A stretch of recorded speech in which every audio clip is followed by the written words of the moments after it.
សួរអំណាចដែលប្រេងកាតជារ៉ែមួយប្រភេទដែលមានតម្លៃជាងគេនៅលើពិភពលោកនៅប្រទេសកម្ពុជាគេរកឃើញរ៉ែប្រេងកាតនៅក្នុងដីក្រោមបាតសមុទ្រនិងក្រោមដីបាតបឹងទន្លេសាបបច្ចុប្បន្ននេះក្រុមហ៊ុនវិនិយោគទុនជាច្រើនកំពុងចរចាជាមួយរដ្ឋាភិបាលកម្ពុជាដើម្បីបូមប្រេងកាតនៅក្នុងសមុទ្រខ្មែរតាមអ្នកស្រាវជ្រាវបានឲ្យដឹងថាប្រេងកាតនៅប្រទេសកម្ពុជាមានរាប់ពាន់បារ៉ែល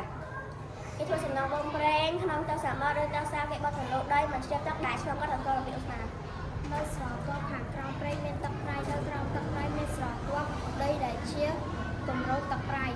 នៅក្នុងស្រទាប់ឧស្ម័នក្នុងស្រទាប់ប្រេងកាតនិងស្រទាប់ទឹកប្រៃគេសង្កេតគឺមានសារពងនៅពេលបុកបំពង់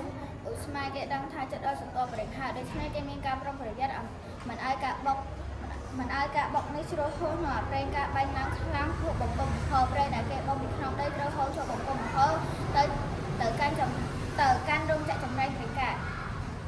គេបានរៀបចំប្រភេទពីការចម្រាញ់ប្រេងឆៅដូចជាប្រេងកាតសម្រាប់យន្តហោះប្រេងសាំងប្រេងកាតប្រេងម៉ាសូប្រេងអននិងកាកសំណល់សម្រាប់ចាក់ប្រើទៅខោប្រេងកាតឆៅលោកនេះខ្មែរមានប្រយោជន៍ក្នុងការអភិវឌ្ឍសង្គមសេដ្ឋកិច្ចជាតិដោយឆែកកូនខ្មែរក៏យកទៅចូលរួមថែរក្សាសម្បត្តិធម្មជាតិទាំងក្នុងដីទាំងក្នុងទឹកឲ្យបានគង់វង្សជារៀងរហូតចុះមកគុំ